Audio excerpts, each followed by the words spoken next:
Good morning everyone, or afternoon actually, just depends where you are I guess. Due to the fact that I actually lost the footage I took on this camera I'm filming with now, the SD card, I expect it to turn up as soon as I finish uploading this video. I'm having to do the intro and the outro after the fact. And seeing as I recorded this about a month ago, I'm having to remember exactly what took place. Here goes. I've made the decision to leave Braunston, top lock, and this is for a couple of reasons. Reason number one, I have no internet or phone signal here, so if I needed help it would be impossible for me to get hold of anyone. The other reason is, although the post office store and the butcher are excellent in Braunston, very useful, what I spend there for 3 days shopping, I can do at least a week's shopping in a supermarket. And money obviously being a little tight, one has to be careful. There's also zero facilities at the top of the lock, so I will have to go down the flight within the next few days anyway, just to get water. So I'm just going down to the top lock now, setting it and getting ready to go.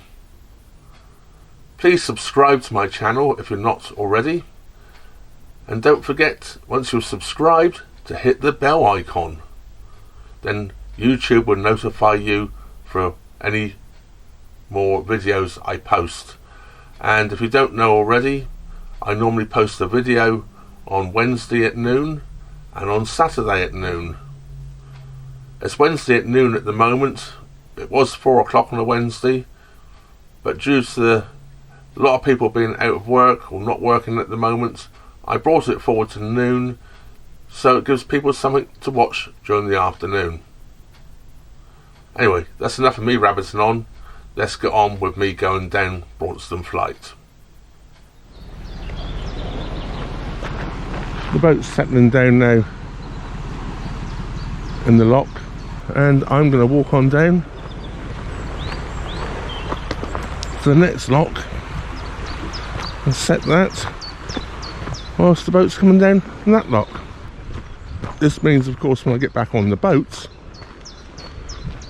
I can drive straight into the next lock. I don't have to keep stopping, getting off the boat, mooring up, moving the boat back off the bank. It makes things a lot easier when locking alone.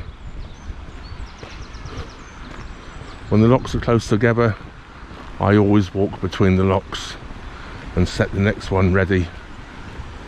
It just makes sense, you know. And it's not going to take much to set this lock. It is almost full. In fact, it's a good idea getting this lock done, because I've just filled that pound up. See there, water coming over the top of the gate into the lock. We're getting rid of some of this water into the lock. It's going to help ease that situation.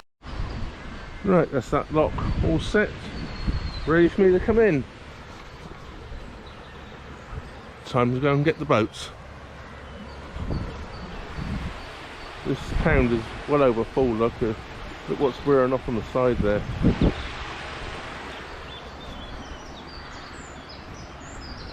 Does alleviate that situation a little bit by coming down and setting the next lock.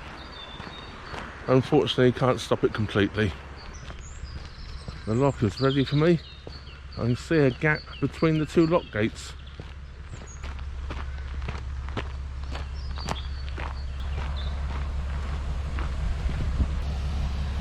Yes, the gate's opening nice and easy. Swing round.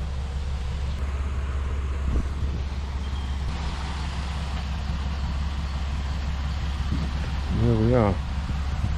That gate's open, ready for me to bring the boat through.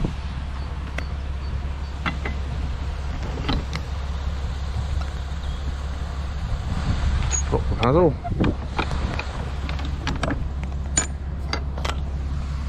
Now, of course, the problem I now have is I left my other camera sitting up here filming. I now have to get that on the boat as well. I think I pulled the boat out of the lock by hand. The gate the other side swung open when I came in the lock, so I have to go and close that one too. So across the bottom lock here.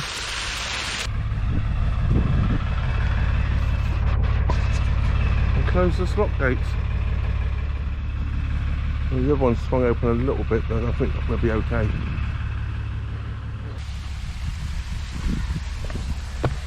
And across the lock gate.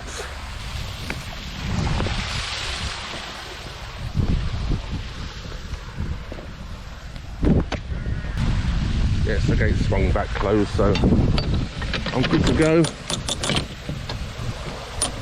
Open up this one.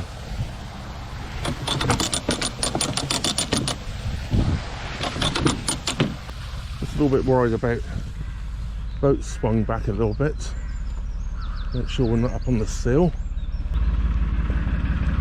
No, we're okay, we're nowhere near the sill. I prefer slightly forward rather than slightly back. At least if it's forward and it happened to get caught up on the front gate, I would see it straight away because I'm down here.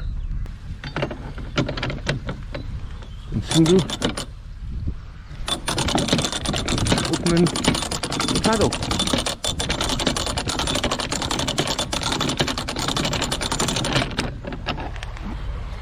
I'm not going to walk to the next lock. It's just about in sight and slightly around the corner.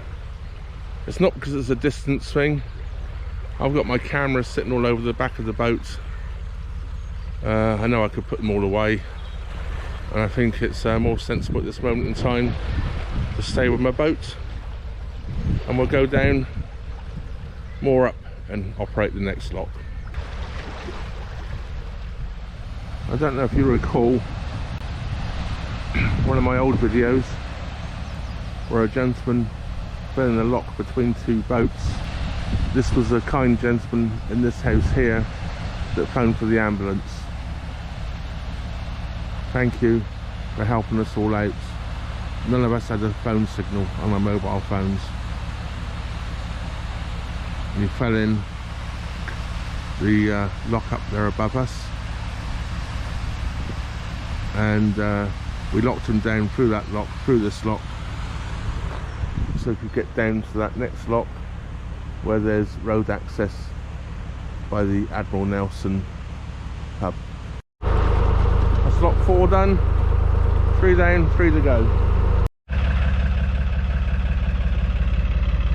Lock number 3, quite regularly called the Admiral Nelson lock.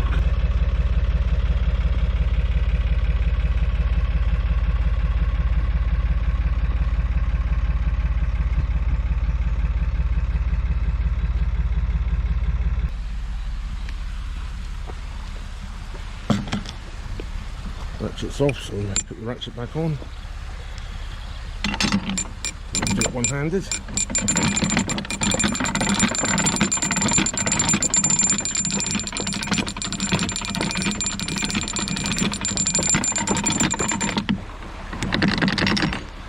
Open.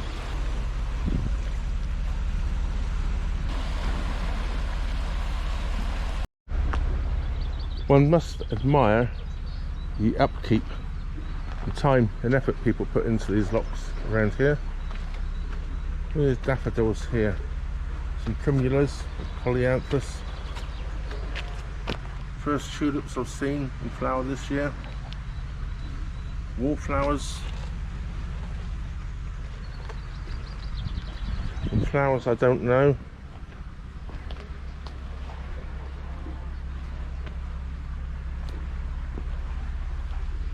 Planted and maintained by Nick Wolf, Canal Carrying and Friends.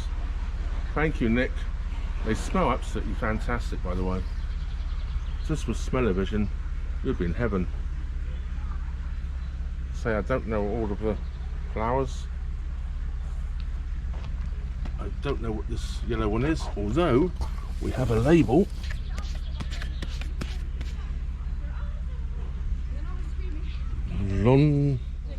Lornaceum. This will Leo. Yes, do love to see the flowers on the cut. I think that's some type of forget-me-not. Sedums grown up the back there. See them there just coming up. I think that's some type of cyclamen. Grasses of some description. Yeah, absolutely fantastic. Little babies. And how's this quintessential England? Sheep grazing the hill alongside the canal. And I would say that old dry stone wall and those buttresses up against the brick wall have been there for a few years. But yes, lambing season is obviously well underway. I see at least half a dozen lambs there in the field. Well, I've made it to the last lock. This is lock number 1 on the Grand Union Canal and the Braunston flight. Just a quick check, I'm nowhere near the sill marker. No, I've got 4 feet to spare. The sills in these locks actually are quite close to the lock gates. Yes, I made it. Lock number 1. I've only got the one paddle open again as we're emptying.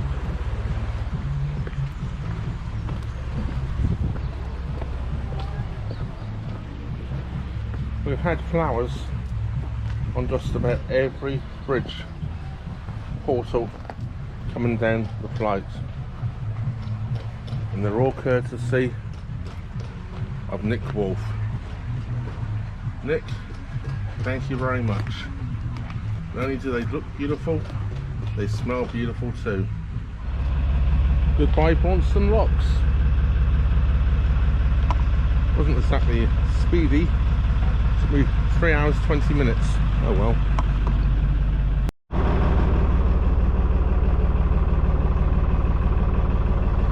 In the background there is the old pumping station, which used to pump water, I believe, back up to the top of the locks. Working boats here. Braunston Boats Limited. Gentleman over there causing a lot of sparks for his welder. Well, my aim now, I've got my gas. So now I need to get out of Braunston somewhere where I hopefully can get some internet. Braunston is the notorious dead spot when it comes to mobile phones and internet service. First baby ducklings I've seen this year.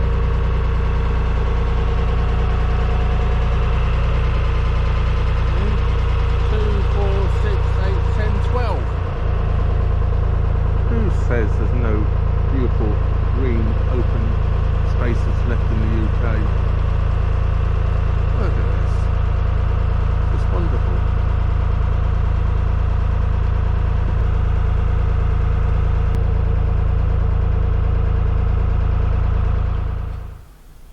Well, after reaching the bottom of the flight, I thought I'd fill up with water.